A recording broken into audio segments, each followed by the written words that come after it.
There we go. We're live. Welcome everybody to what has become a regular Tuesday thing, kind of.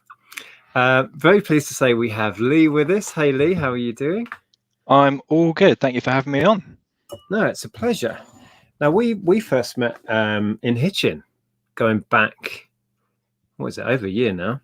Yeah, the Christmas meetup, wasn't it? So yeah, I was a fresh newbie at that point. I'd been watching you guys and I thought, oh, I'll go along to that, and got to meet all you lovely resellers in the real world. Yeah, nearly a year and a half ago now, I think. No. Oh yeah, I suppose it is. January, February, March, nearly April. Yeah. Yeah. Crazy how time flies. Yeah. So yeah, welcome. This is long overdue, really. You've built up a channel, and I wanted to focus this on something that I know you're passionate about and that you're trying to lean your channel towards, which is improving what you do, I guess. Would that be right? Yeah, I think so. I think I mean I got into this. It's all your fault, Nick, obviously. It was all because of that sellotape, that viral sellotape video, and after seeing that, I was like, oh, it's just mad, absolutely madness. I still find that crazy. That's how you found us. And then after seeing that, I thought, oh, that's interesting. What else does this guy do? And saw your car boot videos, that sort of stuff. And I've been going to car boots for years, and I've been picking up nice little bits and pieces for the house, and never considered buying stuff to resell. And then since then, it's like, right, okay, I'll dabble in this, and it's now turned into something that's a decent second income, because I'm a part-timer, so I've got a full-time day job, 2 kids, wife, a house that I'm trying to do up, and a bit of reselling on the side. But the extra money does come in useful. But with regards to becoming a better reseller, as I was mentioning the other day, I've got 10 hours a week that I can dedicate towards it. I can't be mucking about with it, something that's going to make me £5, £6, £7. I need to try and sell stuff that's going to make about a £20 profit after all my fees and costs as a minimum, or that's my aim. And then obviously anything that sells for more, even better. But I've just got to, with the short time I've got to make the most I can out of my time. Yeah, definitely. I don't know if you can move your mic away a little bit. It's distorting slightly when you're speaking. Any better? I don't know if it's just the wind. That's a bit better, I think. Wind. Better. You know, wind. Let us know in the chat. Is that better? So try that. Hello. Yeah, that sounds better. It was distorting a bit.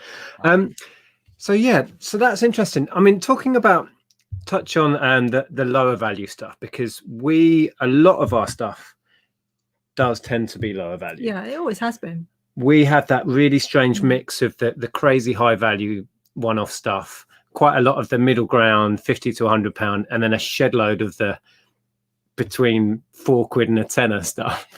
So do you actively avoid the cheap stuff now? Do you see stuff that you might have picked up and go, whoa, leave that DVD alone or whatever?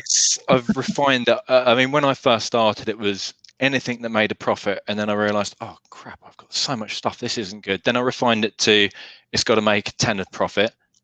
Then after that, it was like, oh, this is still too much stuff, 15, then 20. And then when it was bursting, I still love going to a car boot, so I couldn't not go. But it's got to make me 30 quid whilst I've got too much stuff, and I've got this huge death pile. And I've been listing non-stop since the end of last car boot season, and I still haven't got to the end of my death pile yet. So it's all a lot of good items, but I leave money on the table because I just don't have the time to do it. So yeah, 20 quid's kind of my minimum at the minute. But like you're saying about, you've got lots of smaller items. I had a look at my shop. I've got 146 listings, and that's £6,800. And I've only got, I think 13% of my items are under 20 quid, 50% between 20 and £50, 30% between 50 and 100, and the rest is over 100 quid. So I'm trying to concentrate on the high margin items.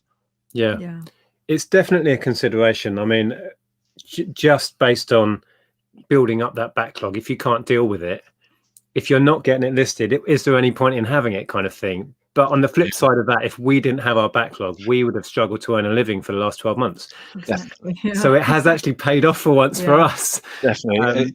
It's a really difficult balance because obviously yourselves, but I've seen how George and Peter have been struggling for stock. And as full timers, you have to have that balance of everything and have the backlog. Where for me, I don't rely on the income. It's a good second income that is really helpful. But if I didn't sell a thing next month, I still got the mortgage and everything paid, so it's not the end of the world. Yeah, and I think we've trained our brains as well to pick up everything that makes money, you know. That's how we've always done it. So it must be really, well, I can only imagine it for us. It would be very tricky to then start retraining our brains and our minds to think, no, must leave that there, because you just want to go, I can make money. I can make money on that. Let's get that. I must admit, I have moved slightly away from some of the lower value stuff. It depends. If I can buy it in bulk and it's like what's a good example? Like the plumbing parts is a good example. Actually, that's one purchase, a grand or so's worth of stuff. But individually, they're virtually all under a tenner. But I think it was 6 listings, and they sit there. And for example, yesterday we had a £60-odd order of several plumbing parts. So that makes sense. That's definitely. It's just trying to be efficient with your time, and that is efficient because you've only got 6 listings. Where for me, everything I pick up is different. I rarely ever pick up anything in a multiple. So it's really interesting. I've been chatting with other people about how they list, and so with media, you can get through a lot of media in an hour. Where with clothing and shoes, it takes so much longer because I've got to do all the cleaning, the prep, the photos. Where media, bang bang, 2 photos, 3 photos, and like a 1 or 2 liner. Where with clothing, I've got to make sure it's all looks nice before I photograph it. I've got to get all the measurements done, and it's a big time suck. But then once it's done, it's up there, and I can make a lot of money. So there's so many. That's why so many different resellers can do different things. It works on what works for you, I guess. It's all a balancing act between time, effort, and reward. Definitely. And for me, that's why I'm moving away from doing clothing, because it's just such a time sink, like you said, with the measuring and all the item specifics and the steaming and all the prep work. Whereas, you know, I really love picking up sort of hard goods now, because I can just literally pick it up, photograph it. I don't have to do very much to it other than clean it. And even then, I was finding what I like about clothing is that you can get some really, really high value stuff, make massive margins, and I can't break it in the post. And I was getting I was buying crystal and vases and glass and bits last year, where I thought, oh, this is really interesting, it's lovely. And then I'd spend half an hour packing it because I was so scared that it was going to get broken. And I'm thinking, I'm wasting half an hour unpacking stuff. There's so many things sort of going through my mind of how can I, because if I was a full-timer, I would sell everything. But now as a part-timer, I've really got to focus on what sells for a lot of money, is easy to post, can't break. So there's a lot goes through my mind when I'm purchasing stuff now. It makes sense. You brought up that comment. Did you want to read that? Yeah, I just thought it was a nice comment. Master Talker said, thanks guys, due to your videos, I'm guessing he watches all of us. I've started reselling, and last week I found an ER complete box set for 50p and sold it for £60. Wow. Now that's a tasty return. That's what we're talking about I'm hooked here. on your videos now. Yeah, fantastic. Yeah. I've been rude and not said hello. Let's say hello to some people before we carry on. I doubt I can get back to the beginning within StreamYard, but we'll try. Or maybe we have Village Restoration. That's a new name. Welcome. Laura is in. Good to see you. Mark Draper, not the Mark Draper we know. Is local to us. Hi, Leanne. And hi, Kirsten. Scroll down. Jules is in. Cassie. Power Reselling. Ali. Trev. We'll say a few more. We'll be here all day if we do everyone. Mr. Sprout, welcome again. Tea Cakes says, you could all do well to listen to Lee. He makes good use of his time. There we go. And welcome, John. I will scroll to the end. Welcome, everybody. If you've just popped in, we have Lee with us, otherwise known as Kola Flipper. Can I just touch on the Kola Flipper thing? I think you have mentioned this. Why? Why the Kola Flipper? Do you want the boring real story or the exciting fake story? Oh, let's go exciting fake. Yeah, let's exciting fake story. Exciting fake story is, well, it's kind of real, but I've been reselling things for quite a while. So at school, we didn't have a vending machine at school, and I would this is true, but not why it's called Kola Flipper.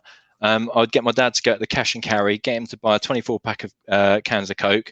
I would go into school with a cooler bag, to add value, and I'd be selling them at 50p a can, but I was paying about 17p a can. So basically, it was making 20 odd quid a week doing that, which was not too bad as a 14-year-old. So Kola Flipper. So true story, but not why I'm called Kola Flipper.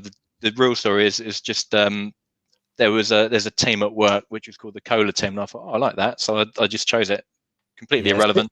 Stick with the other story; it's way better. So yeah, you mentioned to me when I chatted to you about coming on, you mentioned that you're doing, actually it's why we got chatting, because you are reaching out to other resellers about niches that we maybe dabble in and don't have a lot of knowledge in, because you're trying to produce a series kind of delving into niches. Is that how it's going to work? Yeah. Basically, I was thinking back to how I learned about what items to pick, and it was through watching you guys, Tom, George, Peter Cummins, all these guys. And when the Soul videos come up, it'd be like, oh, I'd be interested in seeing all these amazing bolos. And it just sort of dawned on me that it's so difficult that your knowledge in what to pick up at a car boot sale is based on whatever someone else has picked up in the previous video. And I thought, well, I need to start learning more about a specific item. And I just sort of delved into how I would research. So, for example, in the first one in the series I did, ladies' jeans. When I go to a car boot seller at a charity shop, there are racks and racks of jeans. I don't know all the brands. I know most of the higher end brand, or some of the higher end brands, but there are so many other brands or different styles that will sell well. And I could be going past bolo after bolo after bolo, jeans that could be worth 30, 40, 50 pounds, but because I'm not familiar with that particular brand, I'm just leaving it. So I thought I'd reach out to a couple of resellers to get some ideas in of niches that they want to have a look at. So each week I'm planning on doing a deep dive into a specific niche and looking at what sells quickly, what sells at certain value, so over 30 quid, 50 pound, 100 pound, and then producing essentially a list of, here's the 15 or 20 different items that will sell for over 50 pound or 100 pounds in that specific niche. And it's not the be all and end all, but it will give people a head start of maybe, oh, that's interesting, I'll do a bit of research myself in this area. So yeah. And what you touched on there, and what I've found in all the years I've done this, I see myself as someone who has a little bit of knowledge in a lot of niches, which is great in one way, but it's also quite dangerous. And the other thing is, I think it's a fantastic idea, but then you've got to somehow retain that knowledge. That's the next step. I don't know if do you literally carry lists in your phone, or is it all, do you keep it all in your head? I've just got a really good memory. Once I've seen a brand label, or I've seen a video of something, or I've done a little bit, once I've done some research, it generally sticks. So I think for me, I'm really lucky. But there's a couple of the resellers that I get on with well, and I've sent them. They're trying to learn more about clothing, so I've literally sent them a bolo list, which they keep on their phone, so they can have at least something to refer to. But again, that's something that we can all do if either watching my videos and then taking a note of it and keeping a note on your phone, or whether you do your own research and keep a note on your phone. You've always got that to look back to. It's easy to look at the notes in your phone. So we've got the technology. Why don't we just use it to make our lives easier and make more money? The other thing to mention, people watching this, is that everything changes as well. The stuff that we would have learned going back to the early 2000s, that's completely irrelevant now. And it does slowly but surely move on. So I think it's worth mentioning that, learn the brands that are hot now, but be prepared for that to evolve over the next couple of years, 5 years, into the future, because particularly in clothing, I think, I don't know if you agree, but that's a fast moving thing. Yeah, things are always changing. I think the higher end, when you get the real higher end cream of the crop, it still retains its value. And because when you're picking it up at a car boot sale for a couple of quid, it's worth taking the punt a lot of the time. I suppose that the stuff that's well made, good quality, will always have some intrinsic value. The more fashion side of it comes and goes, doesn't it? Some of the brands. Yeah, exactly. And that's why I try and focus on the sort of items that should be a couple of £100 new, 150, £200 new. So I should be able to sell it for £50 upwards, depending on what it is. And you can pick up some amazing stuff. Sarah says, please don't put me off clothing. I've got a buttload waiting to list. Not trying to put you off at all. And many people do incredibly well out of clothing. Yeah, and a lot of people really enjoy listing it. I'm just a very slow lister, so it's not viable for me to do, really. Yeah. And I have to accept that. Yeah, but clothing is a wonderful niche, particularly if you enjoy it and you have that eye for it. And I know, Lee, I think that's one of your, is it a passion of yours, or you just found that you fell into it through reselling? I've always liked sort of clothing and design, just things that are well designed and well made in general. So, and I like to think I tend to dress quite nicely most of the time, but I like nice shoes, I like nice clothes, and I don't know, I guess it kind of, when you and Z used to have the tat chats and used to talk about, if you're getting into reselling, start with something that you know a bit about or enjoy. And that's what I thought. Okay, I know a little bit about clothing, and I picked up a Paul Smith belt I know Paul Smith belts are between £40 and £80. I saw one at a car boot sale for £4. I picked it up and thought, oh, it's too big for me. Oh, I could sell that, and it was just right. Okay, sold it for £40. So it's just knowing which brands will have that sort of following, or there's almost like a cult following to certain brands as well. Yeah, and it's so true. I am a jeans and t-shirt guy. I have no sense of fashion beyond what I like, and I don't pay any attention to it. But since I started doing, I can spot a band t-shirt from a mile away. You know what I mean? I'm still focused on what my passions are. But most of what you'd talk about when it comes to shoes and trainers, even, I'm just oblivious to most of it. And I've given up trying to learn because it doesn't stay in, because I don't have the interest. It's really odd. Yeah. And I found as well, like with a lot of the other sort of newer, younger guys doing the reselling, they're all very much into their Pokemon stuff. I was that little bit too old for Pokemon, and I'm trying to learn, but I can't retain the information because I was just a little bit too old, and I'd never had the passion at the time. And no matter how much I try, I can't get it to stick at the minute. So it's difficult. I mean, I've always bought and sold trading cards, but I'm similar with Pokemon, despite having sold tens of thousands of the things when we had the retail outlet. Magic the Gathering was my thing, and that's what I'm drawn to. And it works. I can buy and sell that easily because I have that interest. But whereas Pokemon, I'm still I don't quite understand it. It's all a bit strange.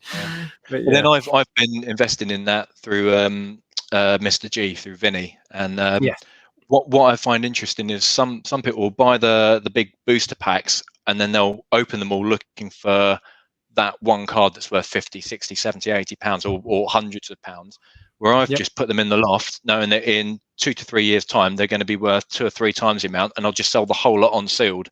I'll then invest that money that I've doubled into buying another 2 packs, and I'm just going to double my money every couple of years because that's guaranteed. Where I look at it's like scratch cards. You're gambling the money away potentially. You could win, but you might not. There's a whole business model in breaking down sealed boosters and sealed packs. I mean, we used to get Magic and Pokemon in the big packs, and there were businesses right back then, going back 10, 15 years online, that they would just break them all out and sell the individual cards. But it's a lot of work and time, and you've got to work out in your position that's not viable. Right? So and what you're doing makes Lego, because you used to buy Lego by huge volumes, didn't you? Yeah, by the van load. It was crazy. And I picked up a couple of really good deals on Lego, and I still got them in boxes in the garage because the ones that I did start to try and sell, it was just taking so much time. It was just too much of a drag. So I've really had to focus on what I can deal with quickly, really. Yeah. You highlighted Tom's comment there. I just thought it was funny. Jeans and t-shirts sell well. Oh, jeans and t-shirts sell well. Yeah, there you go. See, I'm trendy. There was a comment I was going to highlight for Lee there. Sam Sells Stuff says, Lee has been a fantastic help for me. It's nearly the time for me to try and put it into practice. Good stuff. Yeah. Thanks very much, Sam. Yeah, you do. And when you get into reselling on any sort of level, you end up with a lot of random information in your brain. Just be prepared to carry around a lot of really odd facts. Is that why I can't get my words out most of the time? Because my memory's just it's all full full. of strange brands and weird facts to cling on to. Yeah. It is amazing what you do retain. Yeah, for sure. Yeah. Okay, let me scroll back a bit and say a few more hellos and see if there's any comments coming in. Oh, hi, Mike. Good to see you, mate. Victor's popped in. Nathan, good information. Well, hopefully we can all take something away from this. That's the point, really. Let's see what we've got. I sell Bowden. Light's my favourite brand. We've done fairly well on Bowden. It's interesting how different people do differently with certain brands, because Bowden dropped off for me. I wasn't selling Bowden very well. Had a load listed and it just wasn't selling. But I think that it perhaps depends how much you sell of it and gives you more visibility, maybe. I tend to pick up. I don't pick up a lot of Bowden unless I pick up their sort of leather boots, and I'll pick up anything that's cashmere or high quality jumpers. Decent margins in that. Otherwise, I tend to not bother with Bowden. It's you can still make money on it, but with my short amount of time, I want to make it's all got to be killer rather than filler. So, yeah, I remember we found a store once with all brand new Bowden jeans, and we bought the lot. Do you remember? Yeah. Oh wow. They weren't particularly amazingly fast sellers, but we made a fair bit of cash on it. We didn't pay very much for them, so that was. Admit it, Nick. You're a big kid, really. That's why you do so well with toys. I have no shame. I have no shame in admitting that. Well, if you can tailor your job around playing with toys and video games, why wouldn't you? Right? Yeah. Makes sense to me. But yeah, video games are getting harder to find, though. It's a shame. I used to do so much of it. Let's scroll back. Kirsten reckons her brain is useless. I rely on gut feeling. But with the antiques and collectibles, you can't go far wrong. No. I think you should buy it at the right price. Yeah, and if you really are attracted to something, do you want to grab that? Actually, this is an interesting example because I thought this was ugly. Well, it's not. It's all right. It's not my taste. It's brass and it's quite crudely made. It didn't go for masses, did it? Was it 35 or 25? 25. But I think I paid £2 for it. So I think it's a candlestick holder. Oh, is that what it is? So yeah, you liked it, and you've managed to find someone else that likes it. I thought it was unusual, so I thought £2. Yeah, I'll take a chance. That's one of the other things, I guess, as well. Like I'm now in my 40s, so if I see something that I liked as a kid, and I think that's really cool on a car boot sale store, if I like it, someone else has got to like it. So if I can buy that at a sensible price, I know I'm going to make money on it. So again, that personal knowledge, you can always use what you like to know. Hopefully you'll be able to sell it for a decent chunk. For sure. What I've learned over the years, if something is vintage and in fairly good condition and you remember it, there'll be a load of other blokes or women out there that have the same childhood memories. It'll have a value. It's very, you can't really go wrong with vintage stuff that you remember from your childhood. I had that. There was I think it's Warhammer game. It was called Blood Bowl. Did you ever see that as a kid? I know the one you mean. Yeah. So I picked up a second generation Blood Bowl because I saw the box at the car boot. I had played with that as a 10-year-old or whatever I was. I think I paid £20 for it, and it went to America via GSP. It went for 85 quid. So just that knowledge of something that was cool from my childhood. Yeah, you can definitely make money. Yeah. Was that the one that was based on American football? Yeah. Yeah, I was briefly into Warhammer and figures around 1990-ish. I think that was that sort of time, maybe, that sort of era. Dave says, playing with toys and work, that's what I like about arcades. Yeah, Dave has a lot of knowledge with repairing arcades. And imagine doing that for a job. Imagine if you could do that full-time, restore arcades. We've got Rich in now. Welcome. The Global Thrifters are in. Good to see you guys.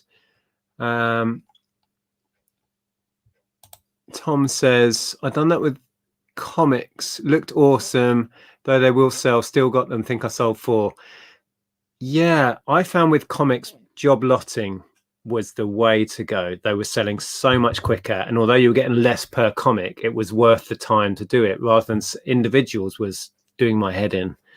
So yeah, I found small themed lots were flying off the shelves. So it might be worth trying that. Mike there saying, I don't do clothing as others are better, but did buy a one-off pallet of large size nappy pads. Whoa, sold them in 29 kilo packs, sold a lot in a month. See, yeah, that's so random, but yeah, why not? Warhammer always sells, just ask Vinny. Yeah, Warhammer is huge. So going back to what you buy and sell, are there any niches you don't go to? You mentioned doing the ceramics and glass. Are you steering away from that now? I really got into it after watching was it Over the Years, Tim, and looking for all the Vaseline was it Vaseline glass and the uranium glass. So I ended up buying a UV torch and all that sort of stuff so I could go and check it out. And then it was just such a pain in the bum packing it. I thought, I can't be dealing with this. So I got into it and started learning about it. And the same with crystal. I learned about how you can give it a flick, a crystal vase, and it will make a ping noise where a glass one will make a different noise. How to look for the maker's mark, all that sort of stuff. And again, it was such a pain in the bum, and because of the weight of lead crystal, it took it over the 2 kilos often, and end up having to send it by courier. It just made it silly things like I can walk to my post office, but I need to drive to the courier, so that's more time out of my day. It's not worth my time. So even just refining, I'm trying to buy stuff that weighs under 2 kilos if I can, because I know that I can walk to the post office. The little refinements like that, they all make a difference. You need a packer like me. Yeah. Andrea buys the most awkward stuff. I mean, honestly, great big vases, sets of plates. Oh, Nick, look what I've sold. Just brings it into me. And then what about HiFi? When you got in touch with me and you said, Nick, is there a niche that you would like to learn more about? And I thought about it, and it wasn't an easy thing to answer, actually. But I then thought about, I love vintage electronics and modern electronics, but the vintage stuff has that little appeal. But I don't really know what I'm doing. I mean, I bought Bang & Olufsen stuff and done incredibly well with it. But I bought some early sort of like Sanyo stuff and early, not Sanyo, Yamaha and stuff. Yeah. And it didn't sell. But other stuff does. And I just don't know. So that's an area that. And again, I've dabbled in it and I've done okay, but I need to dig into it more. And I got one of my car boot hunting videos where I had the GoPro with me. I basically said, oh, that's not a very good HiFi, I'll leave that. And someone in the comments has said, are you stupid? That's really, really expensive. And I went back and looked at the video and I'd mistaken which brand it was. I thought it was whatever brand it was, and it was a different brand. I went back to that car boot sale the following week and it was still there. And I paid $5 a piece for 3 separates, and I haven't listed them yet, but they're worth, the graphic equalizer's worth 200 on its own. So there's some cracking bits of vintage HiFi out there, and that's what I need to learn about. But my worry with vintage HiFi is if something goes wrong, can you get the spares? Mm-hmm. But they tend to sell as spares repair anyway. True. Worst case scenario, you tend to be, your money's safe as an investment if you just sell it for spares repair. Yeah. I remember ages ago going back to the Bang & Olufsen that I bought, and I was really chuffed because I referred to it as quite a high end thing, and I think it was on one of the Tat Chats with Zahir, and he went, "That's not high end," and he listed off a whole load of manufacturers, none of which I'd ever heard of. But he used to work in Harrods, and he's got a history of dealing with, the 10 grand stereo system to put in a millionaire's house, that sort of level. And it kind of blew my mind that what I thought was expensive isn't expensive. No.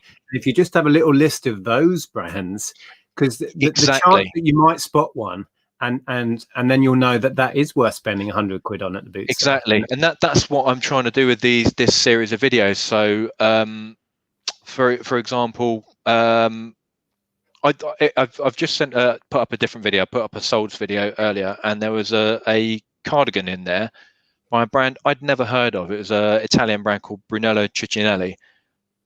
When I saw it on the rack, I thought that feels expensive. That looks nice. Oh, silk and cashmere, and I paid £6 or £7 for it. It's £1,400 new for a cardigan.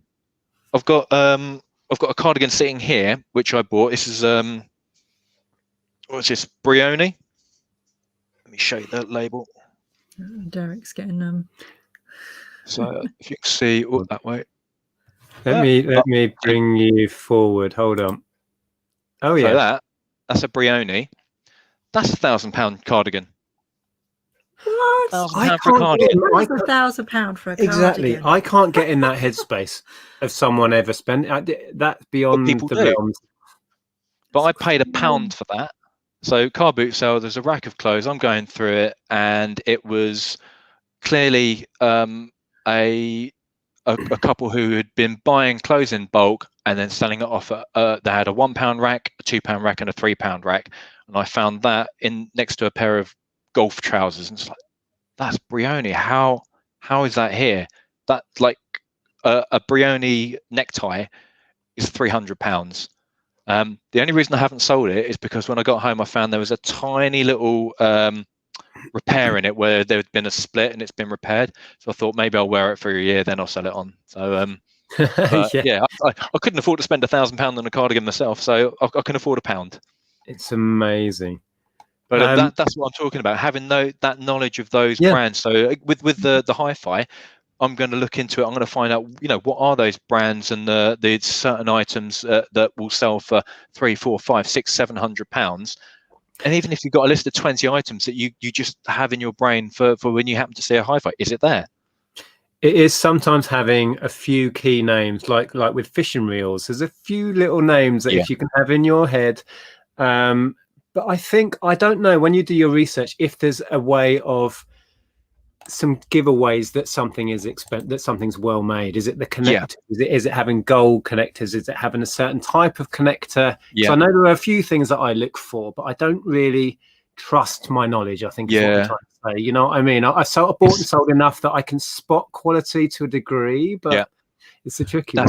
That's it. With HiFis, usually you want to have, for the speaker connections, you want to have binding posts rather than the spring clips. Higher end ones might have something called a BNC connector rather than the RCAs, and it's sort of building up that. I don't know everything about them, but little things like that point me in the right direction of, okay, that's heavy, it looks well made, the knobs on it have been turned rather than plastic, and it's got that sort of connector. I'm going to take a punt.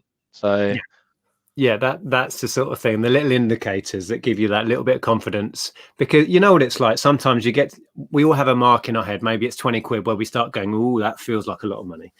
But if you can see a few pointers and think, okay, that's probably safe, that £20, even if it doesn't work, because it's quality. So when Lee spoke to you, what was your niche that you were thinking of? Well, interestingly, I chose the same one as Lex unknowingly. Mid-century ceramics. Yeah, that's becoming incredibly popular, isn't it, as well? I think that's something that's growing. People are picking that sort of stuff up, and it's the kind of thing that I really love, but I couldn't sort of pick it up if it's cheap enough, but I don't have that, I know that's worth something kind of knowledge. And I haven't done the video on it yet, but I'd had a quick look just to get an idea. I was looking at flower pots that were certain Italian made flower pots, mid-century flower pots. They were 95 quid for a blooming flower pot. It was madness. So again, now I know what to look for. So I thought, right, that is definitely a video that I need to put together. So I'm really looking forward to this series. So I've had people asking about, so you've got the mid-century pottery, people asking about glassware, watches, shoes, certain like men's clothes, women's clothes, boots, shoes, that sort of stuff. But some more specific things, like Vinny was asking about fishing reels. Now, the only thing I know about fishing reels is that Jack and Emily from Global Thrifters sold an Edward von Hompf one for £1,000. So I need to know more about fishing reels. But that's exactly it. The chances of finding one of them, to be fair, are slim to none. But that one day when there's a table full of fishing reels and you can have 2 or 3 brand names in your head, it'll pay off. Are you looking for something to? Oh, look, George has deigned to join us. Hey, George. And I think we might have clashed for a minute. I'm guessing you're finished.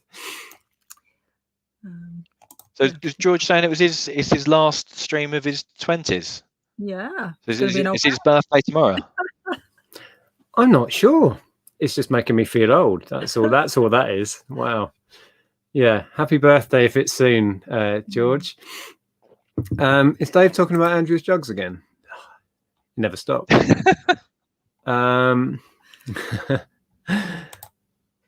Hey mate, how you doing? Good to see you. So yeah, going back to the kind of theme of this about learning to be a better reseller. I don't know, what other things can we talk about? What other things are there? You talk a lot about efficiency because you are restricted for time. Yeah.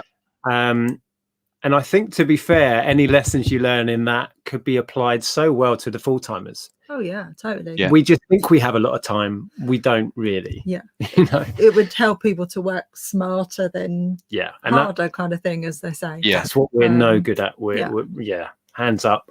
We're not very time efficient. No. Like, it's silly things like I personally, because I don't have a lot of time, I have to do everything in batch work. So there's no point in me cleaning 2 or 3 pairs of shoes and then bringing them in, photographing 3 pairs of shoes and then listing them. I'll go out and I'll clean shoes for 2 hours because I've got everything in front of me, and I'll just blitz it, put the radio on or put on a podcast or you guys or whoever, and concentrate on one job and get it done for 2 hours. And I'll batch work anything from cleaning to fixing to I've got a pile of video recorders that I need to go through, but I want to clean all the heads on them, so I'm just going to get all the gear out, do the heads on every single one, and then I'm ready to rock and roll. But yeah, just those sort of trying to a little bit of efficiency here and there, it all adds up and makes a massive difference. I guess as well, because you are so restrained, you must have little time slots, so you've got to be on it for that. Let's say you give yourself 3 hours one evening or whatever it is.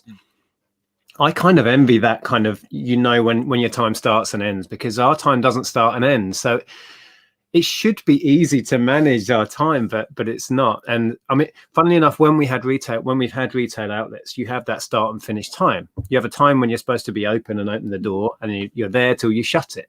And for me, that was a godsend because I was kind of regimented, and working from home full time is a battle. We've got all of the distractions all of the time and no restrictions really on it. So yes, it's been quite interesting actually, because I work in my local town, but since COVID, I've been working from my dining room for the last year now.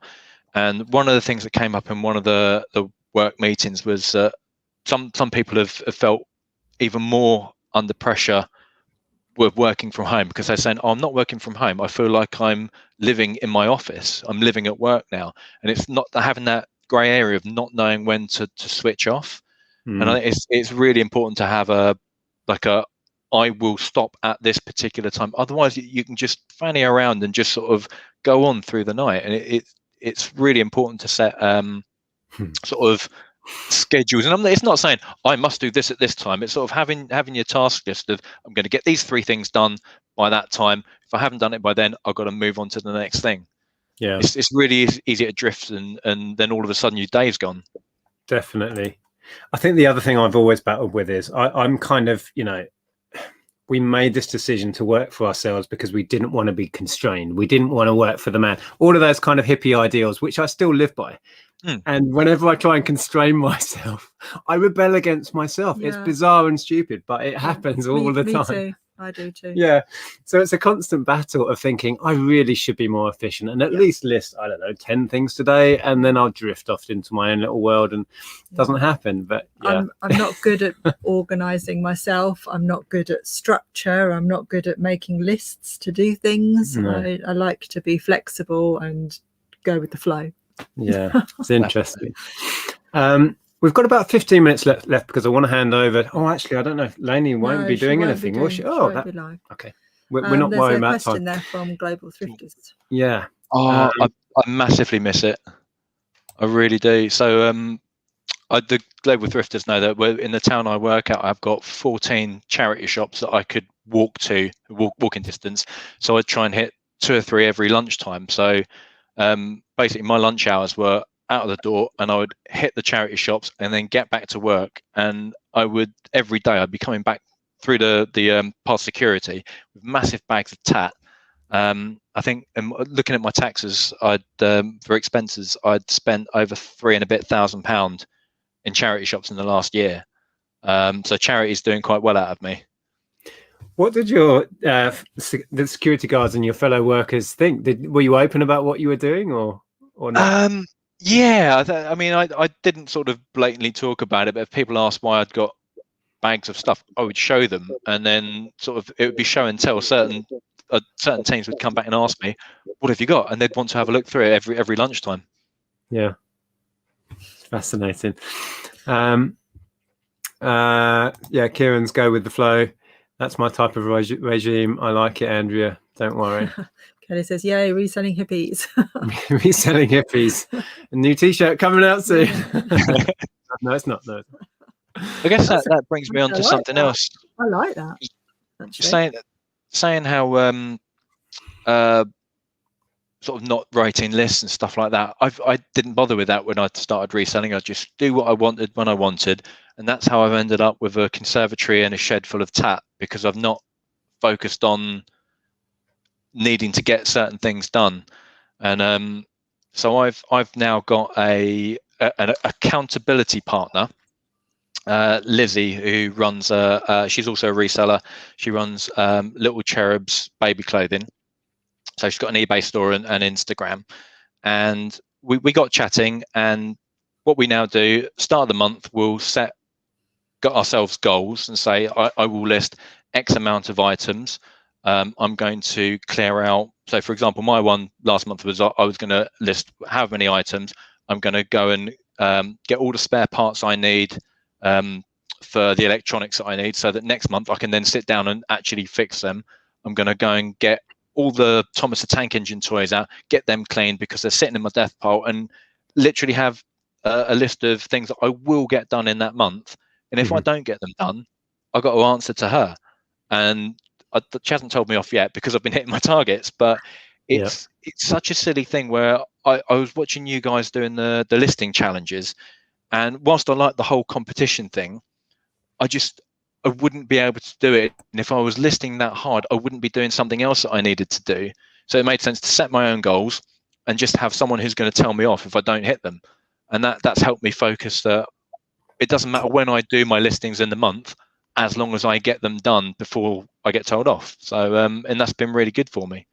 So I definitely recommend, if people are struggling with getting tasks done in the month, get someone you get on with well. Both of you set some targets and goals, and then be accountable to that person. And it's really helped me focus. And I think if my shop is working, it's getting better because of it.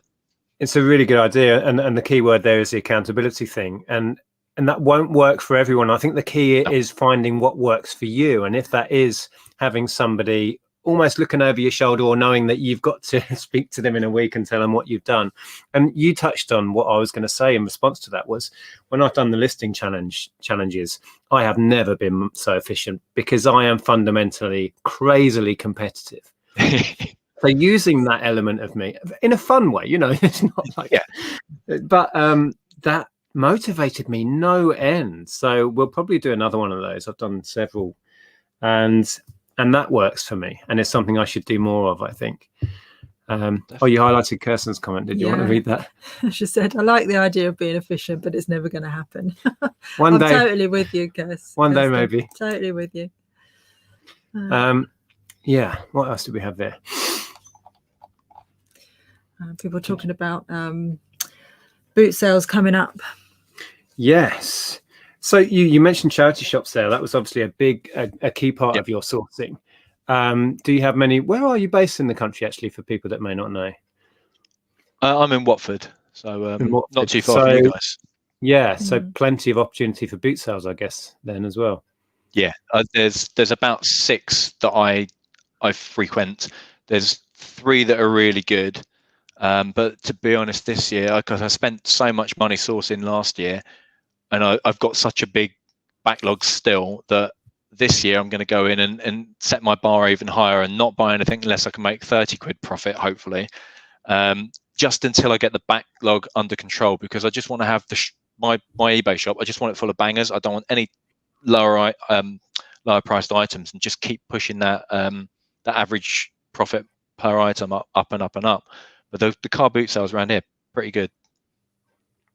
So is one part of your efficiency not buying the stuff that needs a lot of work? Have you gone down that route to try and make yourself more efficient, or not? Yes. Now, initially, no, because I was looking at along the lines of I can get it cheaper because it needs work, and then I didn't get around to doing the work. So I think my problem is that I know I can fix stuff. I know how to make stuff look fantastic. I just don't have the time for it. So now it's where I used to pick up shoes that might need rehealing and stuff like that. I would do that, but that's just not worth my time anymore. So unless that pair of shoes is worth 80 or 100 quid second hand, I'm not going to do that now. So again, with electronics, I've got some really good little bits of HiFi. So many of them need the belts changing. I thought, oh, that's easy. I'll buy a packet of belts for £5. Yeah. They're not that easy or quick to change. And once you spent an hour taking something apart and putting it back together again, then my money's wasted. Yeah, I mean, I changed the belt on, what was it? Oh, it was a projector, cine projector. But it sat on the shelf with the little belt I'd ordered for well over a year. But the thing is, once I got down to it, it was a pain. I made a little video about it. It was really tricky to do. But maybe it was a half an hour, 45-minute job. But then it's sold instantly for, I can't remember what I got on it, 70, 80 quid maybe? Oh, no, I think I sold it to a viewer, so I did like kind of mates rates on it. But yeah, it's one of those things. In that case, actually, the job was more of a problem in my head than it was in reality. Yeah. But I think I need to restrict some of the jobs I take on, because it just gets left on the shelf. Yeah. and I found exactly the same thing. Whilst I know I'm capable of doing something, I usually will take, if I've got something that can make me £50 that is going to take me an hour or two to fix, or I've got something that's going to make me £50 and I just need to iron it, I'm going to do the one I need to iron. So I need to not buy any more fixables until I've got rid of them. Yeah. But I guess what you've described sounds perfect, and I can hear people saying, that's genius, I'll just buy things that make me loads of money. But the problem is it's not always there. I mean, have you found it harder to sort? It must be harder to source now. I think I'm lucky I've just got the massive backlog, but because I'm on the Watford's 20 minutes into Euston. It's a commuter town. You've got people here are relatively affluent. There are some affluent areas about, and it means that I can pick up some really, really good stuff at very sensible prices. So I've had no problem with getting really, really high-end stuff. So it just happens to be lucky for me that I'm in an area where that is not going to apply to everyone, but for me, I can afford to set my bar high. If I start running low, I'll lower the bar again, but at the minute I don't need to. Yeah, definitely. See, Mr. Sprout bought the projector. Still haven't got around to using it, but at least you know it worked because you saw it working in the video. Oh, Vinny's in. We mentioned you earlier, Vinny. We touched on trading cards a bit earlier. You're kind of the go-to man for trading cards, whether you like it or not. He's my Pokemon dealer. Do you sell Walkmans? Somebody asking there. Yeah, that's an interesting niche all of its own. Is the portable stereos. I mean, I've got a couple which I need to fix. Again, the belts go, and they're fiddly because they're small. So Walkmans could be some really good money in those. Oh, absolutely. I picked up a couple of Sony CD Walkmans on Facebook Marketplace, £2.50 each, and they were ones that also read MP3, so you could put an MP3 disc in there. I paid a £5 for the pair. It sold one for £65, one for £60, one for £65, I think. So yeah, give him good money in Sony Walkmans, CD Walkmans, as well as cassette ones. Yeah, I remember Zahir having a really early Sony chunky Walkman, Discman. Yeah, I think he did really well on that. Oh, it's just jumped down. Yeah, Vinny's saying buy, never stop buying. List, never stop listing. Yeah, one has to come with the other, because if you just do the first one, it's a whole world of problems. Hey, Shelley, no worries. Hope you're well. I like that I can buy stuff and not worry about packing it. Yes. Yeah, that's the beauty of having a retail shop. The joys of retail. Yeah. Yeah, I do miss just, here's a thing, here's some money. Yay! And the joy of that. I'd love a decent Walkman, have so many good tapes. Yeah, I was that Walkman generation. Well, we both were. Yeah, me too. I was attached to mine surgically, I think. How are we doing? Oh, we've nearly done an hour. Fantastic. So did you have any other thoughts or things you thought you would share about trying to improve your reselling? I think it's just about being more conscious about what you're doing. When I fell into this, it was just learning on the go and then just doing whatever I needed to do. And now I'm just sort of trying to take a step back from it and be a bit more considered about what I'm sourcing, to make sure that when I am sourcing stuff, it's not going to take me too long to monkey around with, and it is a quick, easy, either a quick flip, or it's going to be small, sit on the shelf for a while. I don't care if it sits there for a year, if it's small, if I can make 50, 60, 70 pounds. So being much more almost ruthless with what I'm picking up. Again, as a part-timer, I can afford to do it because I'm not reliant on money coming in. And I think you often see people worrying about their zero sales days. I have lots of zero sales days. I when I first started, I was selling lots and lots and lots, and it was stressing me out. And it was because I was selling lots of lower end items that I still had to get out shipped, and it was more stress than I really wanted. And now I'm making near enough the same amount of money, 90% of the same amount of money with half the effort. So as a part-timer, it really works for me. But I could go a week without a sale, and then I'll get £200 on the weekend, and then I'll get nothing, and then I'll get £50, and I'll get nothing, and I'll get £300. It's up, down, up, down, up, down. It would be so difficult to do that if I was 100% relying on the money as a full-timer. So what I do doesn't always work for everyone, but you could always add it to what you do as a full-timer. Yeah. I think it's really refreshing to hear that considered, intelligent approach to what we do. I think so many of us, me included, you come into this and you run around like a crazy headless chicken, buying anything that makes you money. And actually, like you say, I think stepping back and looking at the overview and saying, maybe I should rein in that part, because it's not actually doing me any favors. Maybe that if I focused on this, that is making the money. The trouble is, I think for us, that the joy of it is the treasure hunting and of course, finding. Yeah, but you can still tailor the treasure hunting. Like I still love the treasure hunting. I still do that, but it's just being that little bit more considered. And tell us, if I find something that is pretty and an ornament, it will go on that mantelpiece for a couple of months. When I get bored, then I'll sell it. So it's free decorations and stuff. Well, funny, you said to me, I think it was today when we were out, and you said, oh, I can't wait to go out sourcing, because we have a set of shelves that I've built in our house, and Andrea puts her really nice, Jersey pottery and this, that, and the, while it's listed, and it's almost bare because you haven't been sourcing. You've sold all your knickknacks. I know, and then I just have to pick from the shelf, and it's almost empty now. Yeah, it looks terrible. I just had another thought about being more considered.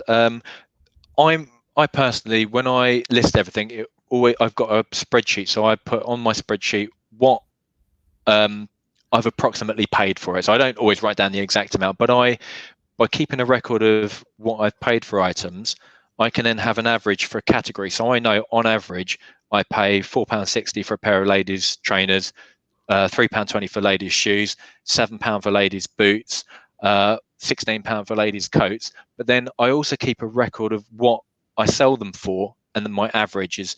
And then I've got basically something called a pivot table that you can do with a spreadsheet. So I can then look at my highest average sale price and then compare what the average buy price was. So I know that my biggest profit items, women's coats, women's boots, and the high-end women's boots and coats, then high-end women's knitwear, then it goes down to, so I know that when I'm outsourcing, I want to be looking for coats and boots of certain brands, because I know I'm going to make the biggest profit in that area. So it's not something you can do immediately, but if it's something you can build up to know roughly what you spend on a certain category and know roughly what you have been selling them for, that can help you make better buying and selling decisions. Yeah, it sounds odd almost, somebody talking about what we do, buying and selling secondhand tat, and applying that level of analytics to it. But that's what big business does, and that's how Tesco's is so efficient at what they do, that they will drop stuff that's not making them enough in an instant and focus on what's making the money. And that's all you're talking about essentially. Yeah, I've been working in finance for 20 odd years, so working in corporate environments, we've always got targets, we've always got goals, we always have to make sure that we're hitting certain budgets and whatever else, and that's obviously sunk in at some point. And I haven't just worked there. I've had my own. I've been 100% self-employed previously, and then had to go and get a proper job again after the last recession. So I have had full-on self-employed jobs, and I've run a wedding photography business and a photo booth business. So I've got a lot of fat fingers in different pies at the minute. Yeah, but it's good to be. Kelly's saying that you're far too organised to be on this channel. She hasn't seen the state of that room, so yeah. What's off camera is a complete tip. But you see, if you do like that analytical approach, Lee's channel is there for that. And absolutely. So going back to what we talked about before, this series of videos, so they've already started then talking about different niches. Okay, cool. I need to go and check the first one out. What's Vinny saying? All very interesting. I wish I had the time to do spreadsheets, but I'm too busy listing everything. And the thing is, I like that, but Vinny's been doing this for some years, and once you've done it, you know where you are. And again, as full-timers, once you've done it for a certain amount of time, that sinks in.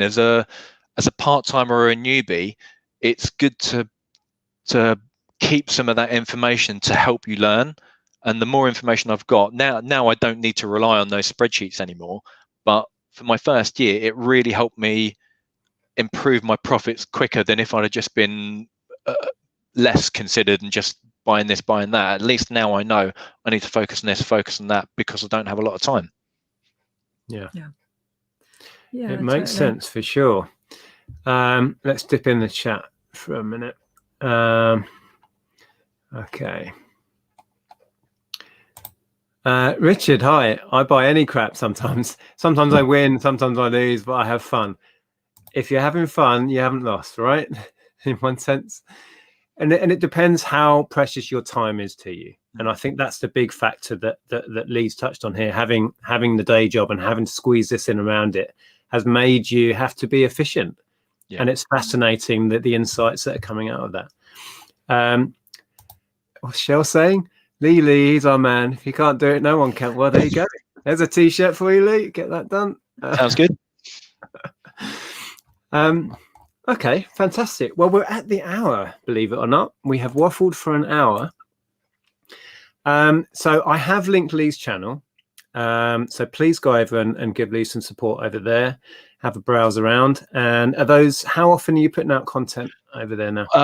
About once a week at the minute. So I put out the first how to be a better reseller video, sort of explaining the process, and then the first episode essentially looking at women's jeans. But now I've got quite a few people have given me topics to look at. I'm going to try and dive into one topic a week, and hopefully at the end of each video there'll be a list of 10-15 bolos of certain things that we can all keep in mind for car boot season. Now I'm hearing a question going around my head, because this topic has reared its head in some of the Facebook groups, none of which I'm in again. Let's give a minute to this, because you're going to be sharing exactly what people should be going out and buying. Where do you sit? I'm pretty sure I know. Where do you sit on the? Why are we going down this? No, way? I think it needs to be talked about. There's a lot of people that are being very down on YouTubers talking about making money online and sharing what sells. What are your thoughts quickly on that? Should we be talking about it and sharing it? I think so. The reality is, early bird catches a worm. just because you know about a bolo doesn't mean that everyone who's watched these videos is going to get up at 4:30 or 5 in the morning, get down to the car boot sale in the dark. You might have 1,000 views on a video. How many of those people are actually going to get down to a car boot sale? It's not that big a deal. Where I can see people getting upset is with the retail arbitrage, because anyone can get that, and it's just prices just keep dropping and dropping until it's not worth it. Where with a bolo, how many people are going to walk past and see a Brioni cardigan?